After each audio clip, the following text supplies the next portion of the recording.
Hello, welcome back to the channel. There's a big gap in time frame. Apologize about that. Today we are going to talk about her struggles when it comes to meeting new people, starting friendships, and all that. And before too much farther, this channel is about DID, and we've kind of started going to more of both of our interpretation and perspective when it comes to DID, which is dissociative identity disorder. A long time ago, it used to be known as multi-personality disorder. I still occasionally refer to it that way, but I'm old, okay? Leave me alone. But anyways, for her, she struggles of making new friends that she hasn't been introduced to by someone else. Like if I introduce her, say, hey, this is my friend Jeff or Steve or whatever that person's name is. She has issues because of anxiety. Okay, so I don't say it incorrectly this time. What is it called? Asocial. There we go. I get that mixed up with antisocial. Asocial. There we go. Being a little too much of an introvert there, I guess you could say. Yeah, those are some of the issues, and then also some people, even still to this day, with all the other YouTubers, and now especially with TikTok and the other social platforms out there, with everybody from other systems sharing their information, sharing their experiences, with not only with DID but with also Tourette's. Some people still, when her Tourette's act up even a little bit, like when we have gone out to the bar or whatnot, she'll get odd looks. People looking at her wondering what the hell's wrong with her, or what the hell, do we need to worry, do we need to call cops, blah blah blah. I don't know what they're thinking, but you I'm pretty sure you get the gist there. Sometimes it scares people away.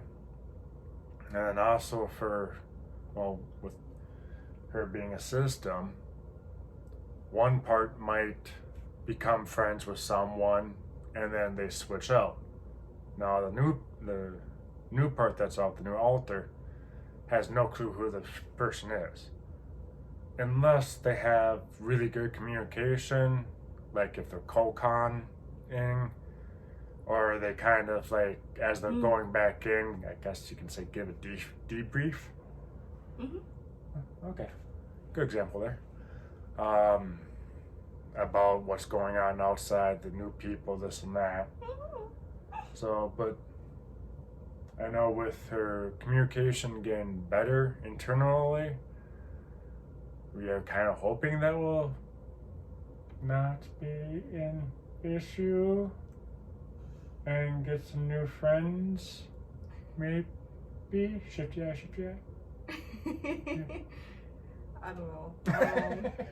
Yeah, I mean, making friends is hard. I don't work. I'm disabled, so I don't have work friends in that way. That's a big way that a lot of people make friends in their adult life. I don't have that same opportunity not working.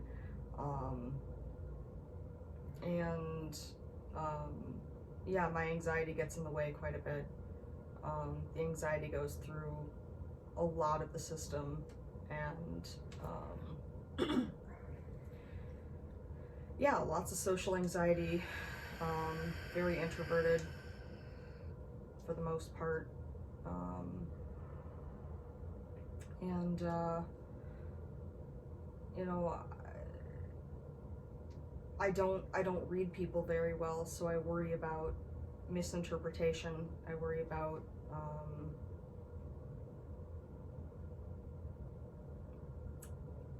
not Misreading body language. Yeah, I worry about not getting the right information out of someone, and so I don't know, like, if they consider me a friend or just an acquaintance, for instance. And so I'm very cautious to call someone who's new around me, even if they might not be new. I may have known them for a few years, but to me they're new. To me they're not necessarily someone I've interacted with very much at all, and that can be difficult because someone may consider me a friend I wouldn't necessarily know. And it's hard because, yeah, a lot of the information doesn't transfer over. I don't necessarily know. And when I say I'm referring to myself as an alter, and a lot of the other alters as well will feel this way. So I'm speaking kind of collectively as a we more than an I suppose. But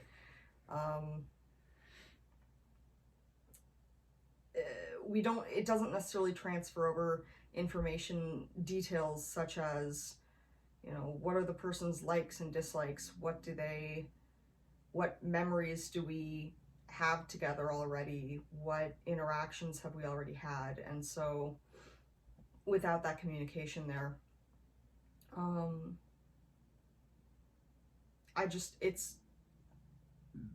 excuse me, I just don't know them.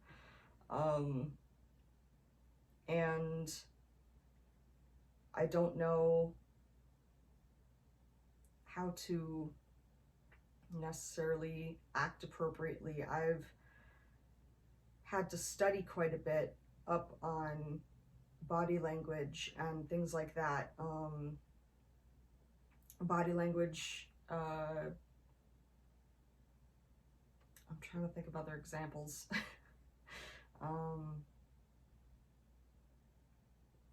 Just kind of learning to read people, and it still takes us months to get to know someone and be able to read their personal body language. It took me months to get to know him. It took months for us to get to understand what facial expressions led to what emotion, or what facial expressions meant for what emotions. There was a lot of, what are you feeling right now? What are you thinking right now? In the beginning especially. And still now, I'd say. Every now and then. Not as often. Not as often. Because, yeah, without that, we don't pick up on the finer details, and that can be frustrating for a lot of people because we kind of have to pick someone's brain, pick them apart. And that's hard to do with an acquaintance. That's not really something you can just say, hey, I noticed this expression, what are you thinking right now? It's embarrassing to ask that, in a way. And it's with an acquaintance, you don't want to push and make someone else uncomfortable by trying to pry or anything like that. And so, yeah, the majority of the way that we make friends is through our friends, through people we already know, and through networking. Yeah, through networking. And I mean, you've met some, I would say possible good, I would say friends off of Discord, off of some of the servers you've joined. Yeah, I mean, we've met friends through online means in the past, and that's worked out really well. We've got, a couple of our closest friends we initially met online, and it was scary. It was terrifying, honestly, like, to meet them those first few times just because we didn't know each other, and this is some random person online that I've been talking to. How do I know their intentions? How do I know who they truly are, you know? But yeah, I mean, we've made friends through people online, and that's been really cool. And a lot of the friends we have online are just our online friends. A lot of them we haven't had any kind of opportunity to meet in person, just through distance and a lot of other reasons. But yeah, that's basically that. I like the friends we do have, though. Yeah. You know, I mean, we've got good friends. The And small the number that acquaintances we both have. we like too. You know, we've got plenty of acquaintances that they seem like great people, and you know, I'd hope that they consider us a friend, or at least a close acquaintance or whatever. But yeah, it's just difficult to kind of bridge that gap sometimes, I think.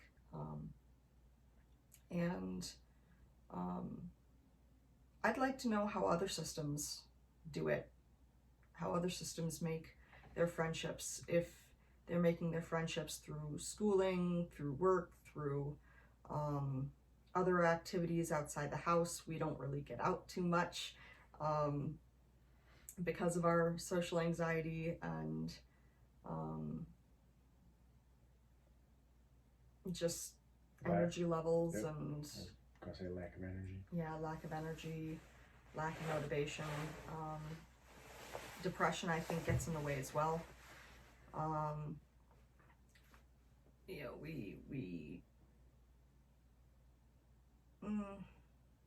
yeah, it's just, it's kind of a comorbid issue, where a lot of our disorders play into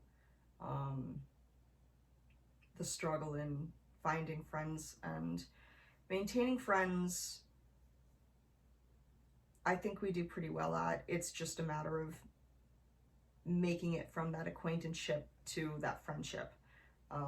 That can be difficult because we need people to kind of basically tell us that we are friends for us to know that we are friends with them. Otherwise, we'll simply kind of refer to them as acquaintances out of respect, kind of. To us, it's because we're showing that respect of that space and not trying to like barge our way into someone else's life, I guess. You kind of need that confirmation that we've made that next step in the relationship, from acquaintance to friendship. Right. I don't want to go stepping on someone's toes, calling them our friend, and they're like, "We barely know you, bro." That would be really embarrassing, I think. Like you go over to the house for coffee, and they're like, "Who the hell are you? Get that way here." Why are you here? I thought we were friends. I thought we were friends. Let's pour some coffee. I don't think we've ever done that. I can't say I've ever gone over to a stranger or acquaintance's house for coffee without that being the plan. Like, right, that without some notification ahead of time. Yeah, I don't think I've ever gone to a stranger's for coffee, so that's pretty good. I think I'm doing pretty good there.